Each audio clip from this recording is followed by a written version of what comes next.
नमस्कार, आप देख रहे हैं न्यूज 18। मैं हूं आपके साथ मेनका चौधरी और वो बुलेटिन जहां पर एक मिनट में हर एक खबर का विश्लेषण। लोनी कांड में गाजियाबाद पुलिस ट्विटर के खिलाफ सुप्रीम कोर्ट जाने की तैयारी में है। वहीं आज ट्विटर के एमडी मनीष माहेश्वरी ने सुप्रीम कोर्ट में कैविएट दाखिल कर कहा कि कर्नाटक हाई कोर्ट के फैसले के खिलाफ अगर गाजियाबाद पुलिस सुप्रीम कोर्ट में याचिका दाखिल करती है तो सुनवाई के दौरान उनका पक्ष भी सुना जाए। कर्नाटक हाई कोर्ट ने गाजियाबाद पुलिस को ये निर्देश दिया है कि वे ट्विटर के एमडी के खिलाफ कोई सख्त कदम न उठाएं। 24 जून को ट्विटर के एमडी मनीष माहेश्वरी को गाजियाबाद के लोनी थाने में अपना बयान दर्ज करना था। बुजुर्ग के साथ मारपीट और दाढ़ी काटने के प्रोपेगेंडा वीडियो को ट्विटर ने डिलीट नहीं किया, इसलिए गाजियाबाद पुलिस ने ट्विटर के खिलाफ केस दर्ज किया। हम सभी चीजें देख रहे हैं, हम लीगल अपनी ओपिनियन ले रहे हैं हमारे सभी एक्सपर्ट से और उसके अनुसार हम नहीं, बिल्कुल इसमें जरूरत लगेगी तो हम वहाँ भी सुप्रीम कोर्ट भी जाएंगे। लोनी कांड में ही आज डिजिटल मीडिया के 2 पत्रकार जुबेर और सबा नकवी ने थाने में बयान दर्ज कराए। पुलिस का कहना है कि दोनों को दोबारा से इन्वेस्टिगेशन के दौरान बुलाया जा सकता है। लोनी से बीजेपी विधायक नंद किशोर गुर्जर ने ऐसे लोगों के खिलाफ रासुका लगाने की मांग की है। धर्मांतरण केस पर यूपी पुलिस ने आज नया खुलासा किया। इस रैकेट के तार कनाडा और कतर से जुड़े हैं। यूपी एटीएस ने धर्म परिवर्तन गिरोह से जुड़े 3 और आरोपी गिरफ्तार किए। उमर गौतम से पूछताछ के बाद इन तीनों की गिरफ्तारी हुई।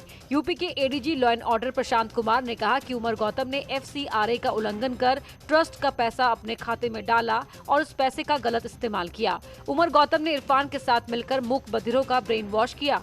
धर्मांतरण को लेकर 27 जिलों के SP को चिट्ठी लिखी गई है कि वो अपने जिलों में वेरिफिकेशन करें। आज गिरफ्तार किया गया है। इरफान ख्वाजा खान एक इंटरप्रेटर है जो कि दिल्ली में ministry of social justice and empowerment के अंदर एक डिपार्टमेंट है, department of empowerment of persons with disabilities, उसके अंदर इंटरप्रेटर का कार्य करता है। बीएसपी अध्यक्ष मायावती ने आज प्रेस कॉन्फ्रेंस कर साफ कर दिया कि बीएसपी यूपी विधानसभा चुनाव अकेले लड़ेगी। पार्टी जिला पंचायत चुनाव में ताकत झोंकने के बजाय विधानसभा चुनाव पर फोकस कर रही है। इससे पहले कल मायावती ने ट्वीट कर AIMIM से गठबंधन की खबरों को साफ तौर पर नकार दिया था। यहाँ उत्तर प्रदेश में होने वाले आगामी विधानसभा चुनाव में बीएसपी की अकेले यहाँ अपने बलबूते पर सरकार बन सके। उधर ओवैसी के यूपी में 100 सीट पर लड़ने के बयान पर भागीदारी संकल्प मोर्चा के अध्यक्ष ओम प्रकाश राजभर ने कहा कि ये अफवाह है, अभी सीटों की कोई बात तय नहीं हुई। ओवैसी ने भागीदारी संकल्प मोर्चा में आने पर कहा था कि उन्हें जो सीटें दी जाएंगी वो उस पर चुनाव लड़ेंगे। ना तो उन्होंने मोर्चे में 100 सीट की बात किया है। स्थिति ये है कि माननीय ओवैसी जी ने साफ साफ कहा है कि हम मोर्चे में रहेंगे, अब मोर्चे में जो भी सीट हमको मिलेगी हम वो सीट लड़ेंगे और हम लोग सब लोग अपनी अपनी सीट की तैयारी पूरे 403 सीटों की कर रहे हैं। केंद्रीय वित्त मंत्री निर्मला सीतारमण ने आज 1 लाख करोड़ के राहत पैकेज का ऐलान किया। सरकार ने 1.1 लाख करोड़ रुपए का फंड क्रेडिट गारंटी योजना के जरिए आवंटित किया। कोविड से प्रभावित क्षेत्रों को इससे मदद मिलेगी। 8 महानगरों को छोड़कर दूसरे शहरों में मेडिकल इंफ्रास्ट्रक्चर पर सरकार 50,000 करोड़ रुपए खर्च करेगी। अन्य क्षेत्रों के लिए 60,000 करोड़ रुपए का पैकेज जारी किया गया। इस बार ECLGS स्कीम के तहत 1.5 लाख करोड़ रुपए के अतिरिक्त लोन का प्रावधान किया गया है। क्रेडिट गारंटी स्कीम से 25 लाख छोटे उद्यमियों को फायदा मिल सकेगा।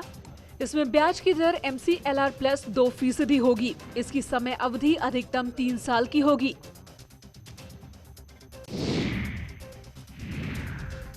समाजवादी पार्टी के डेलीगेशन ने एक बार फिर राज्य चुनाव आयोग के पास जाकर शिकायत की है। SP ने आरोप लगाया है कि जिला पंचायत चुनाव के दौरान गड़बड़ी की गई। सपा प्रदेश अध्यक्ष नरेश उत्तम पटेल की अगुवाई में 6 MLC का डेलीगेशन जिला पंचायत अध्यक्ष चुनाव में गड़बड़ी की शिकायत लेकर राज्य चुनाव आयोग पहुंचा। इनका कहना है कि कई जिलों में गड़बड़ी हुई है। प्रशासनिक अमले ने अपनी ताकत का गलत इस्तेमाल किया। इन्होंने ये भी कहा कि प्रदेश में लोकतंत्र की हत्या हो रही है। प्रदेश भर में पुलिस SP कार्यकर्ताओं को धमका रही है, कहीं FIR दर्ज कर रही है तो कहीं पर सपाइयों के घर तोड़ रही है। जीत कराए हैं, जनता ने जिताया है। उनको जनता ने जिताया है और वो जनता के चुने हुए प्रतिनिधि हैं और उनके घरों में छापामारी करके क्या संदेश देना चाहते हैं। लोकतांत्रिक व्यवस्था को भारतीय जनता पार्टी पूरी तरीके से तार करे दे रही है। अभी जो नामांकन रद्द किए, उन नामांकन रद्द करने में भी इस तरीके का कुकृत्य किया है बीजेपी सरकार के लोगों ने और अधिकारियों को प्रभावित कर गए। आगरा के न्यू आगरा इलाके में कारोबारी के बेटे की हत्या के मामले में पुलिस ने 5 आरोपियों को गिरफ्तार किया है। पुलिस के मुताबिक आरोपियों ने कारोबारी के बेटे सचिन को अगवा कर 2 करोड़ रुपए फिरौती मांगी थी और फिरौती की रकम न मिलने पर उसकी हत्या कर दी। सुमित आसवानी और उनका साथियों लोग ने मिलके उसका सचिन का अपने आप बुलाया, ले गया, घर से ले गया उन लोग। वहाँ जाके न्यू आगरा थाना क्षेत्र में एक अकोना वाटर प्लांट है, वहाँ ले जाके उनके साथ उन लोगों ने दारू पिया। दारू पीने के बाद उनका वहाँ पे सफोकेशन एस्पेक्सिया कराने के लिए उसका पूरा सिर पे लैमिनेशन पेपर से कवर किया। 21 जून की शाम को सचिन अपने दोस्तों के साथ गया हुआ था। देर रात सचिन वापस नहीं लौटा तो सचिन के घर वालों ने उसके नंबर पर कॉल किया, लेकिन कॉल सचिन ने नहीं बल्कि उसके दोस्तों ने रिसीव किया। कॉल रिसीव होने के बाद सचिन के परिजनों को बताया गया कि उसने ज्यादा शराब पी ली है और वो होश में नहीं है। साथ ही ये भी कहा कि वो इस वक्त नोएडा में है, सुबह आगरा पहुंच जाएगा। एसटीएफ ने इस मामले में सचिन के दोस्त सुमित समेत 5 लोगों को अरेस्ट किया है। यूपी के सीतापुर में तांत्रिक की क्रूरता और हैवानियत के मामले में पुलिस ने एफआईआर दर्ज कर तांत्रिक को गिरफ्तार कर लिया है। दरअसल एक व्यक्ति ने पुलिस से शिकायत की थी कि उसकी बेटी के साथ इलाज के नाम पर तांत्रिक द्वारा मारपीट और प्रताड़ित किया गया है। इस मामले पर थाना रामकोट में मुकदमा दर्ज किया गया और तांत्रिक को गिरफ्तार कर लिया गया। थाना रामकोट पर महोली निवासी एक व्यक्ति के द्वारा यह शिकायत प्रस्तुत की गई थी कि उसकी पुत्री के साथ इलाज के नाम पर थाना रामकोट क्षेत्र अंतर्गत ग्राम रहमतपुर के एक तांत्रिक द्वारा पिछले कुछ दिनों में मारपीट की गई है और प्रताड़ित किया गया है। प्राप्त सूचना के आधार पर तत्काल थाना रामकोट पर समुचित धाराओं में अभियोग पंजीकृत किया गया। अभियोग पंजीकृत करने के तत्काल बाद ही आरोपी की गिरफ्तारी की जा चुकी है। आरोपी को हिरासत में लेकर पूछताछ की जा रही है। तंत्र मंत्र के नाम पर लोगों को प्रताड़ित करने का ये कोई पहला मामला नहीं है, बल्कि वक्त वक्त पर ऐसे मामले सामने आते रहते हैं। जरूरत है तो इन पर लगाम लगाने की। चंदौली में जीआरपी ने चेकिंग के दौरान 2 तस्करों के पास से 6 किलो 600 ग्राम सोना बरामद किया है।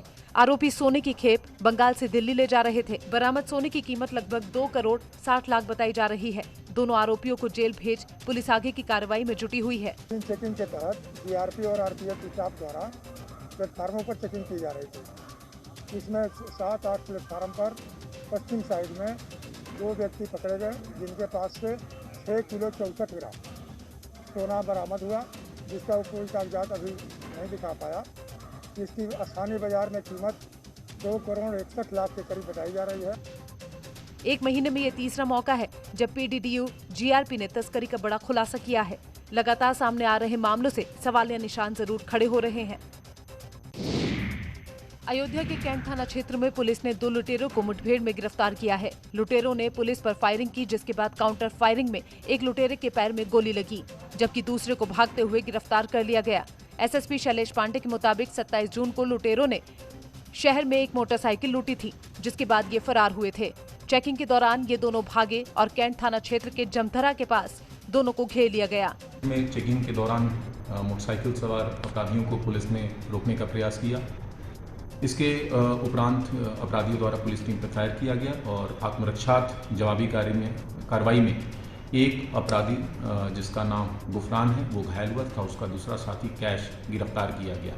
फिलहाल पुलिस दोनों लुटेरों से पूछताछ में जुटी हुई है। पुलिस ने कुछ और खुलासे होने की उम्मीद जताई है। यूपी के बाद अब जम्मू कश्मीर में भी धर्मांतरण के खिलाफ कानून बनाने की मांग हो रही है और इसे लेकर सिख समाज ने श्रीनगर से लेकर दिल्ली तक प्रदर्शन किया। जम्मू कश्मीर में 2 सिख लड़कियों का अपहरण कर जबरन धर्म परिवर्तन का मामला सामने आया और इस घटना के बाद से ही सिख समाज भड़का हुआ है। श्रीनगर में सिख समुदाय के लोगों ने इस धर्मांतरण का विरोध किया है और इनका कहना है कि सरकार दखल दे इस मामले में। इस एक घटना बड़गाम का है, बड़गाम जिले की है, तो दूसरी महजूर नगर की घटना है। बड़गाम के गुरुद्वारा प्रबंधक कमेटी के अध्यक्ष का आरोप है कि इस मामले में कोई कार्रवाई नहीं हो रही है। इस बीच रविवार को शिरोमणि अकाली दल के नेता मनजिंदर सिंह सिरसा श्रीनगर पहुंचे और प्रदर्शन में शामिल हुए और इसके बाद सिख डेलीगेशन ने उपराज्यपाल मनोज सिन्हा से मुलाकात की और इस मामले में हस्तक्षेप की मांग की है। दो तस्वीरें इस वक्त आपके सामने हैं। जम्मू कश्मीर में अब धर्म परिवर्तन को लेकर कानून की मांग हो रही है और इसी मांग के साथ जम्मू कश्मीर से लेकर दिल्ली तक प्रदर्शन सिख समुदाय की ओर से किया गया। सिखों की बेटियों को उठा के एल्डरली मुस्लिम बंदों के साथ शादी कराई जाती है।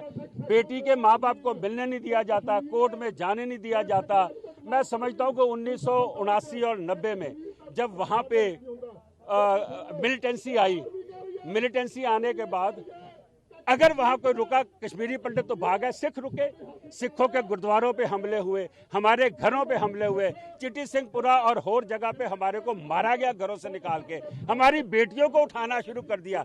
कश्मीर की सारी बेटियां सिखों ने, 40 बेटियां हम छोड़ के आए थे 1.5 साल पहले। वहाँ के मौलाना क्यों नहीं बोल रहे? वहाँ के सीनियर मुस्लिम लीडर्स क्यों नहीं बोल रहे कि मिनॉरिटीज के साथ ये क्यों हो रहा है? आज हमने प्रधानमंत्री को रिप्रेजेंटेशन दी है। हमारी कम्युनिटी को भी बर्दाश्त नहीं है।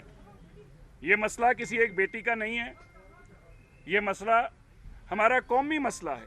हम कल गवर्नर साहब से मिले, हमने गवर्नर साहब को इस सारी बातों के बारे में जानकारी दी। हमने आज सुबह देश के गृह मंत्री अमित शाह जी ने भी आज फ़ोन करके हमसे बातचीत की और उन्होंने ये भी बताया कि वो कल से गवर्नर से टच में है और सारी मॉनिटरिंग कर रहे हैं सारे घटनाक्रम की। और उन्होंने हमें यह भी आश्वासन दिलाया कि ये बेटियां जिस तरह से अगवा की गई हैं इनके ऊपर सख्त कार्रवाई की जाएगी, किसी को नहीं बख्शा जाएगा। यहाँ एक ब्रेक के लिए रुकेंगे, तुरंत लौटेंगे। आप बने रहे हमारे साथ।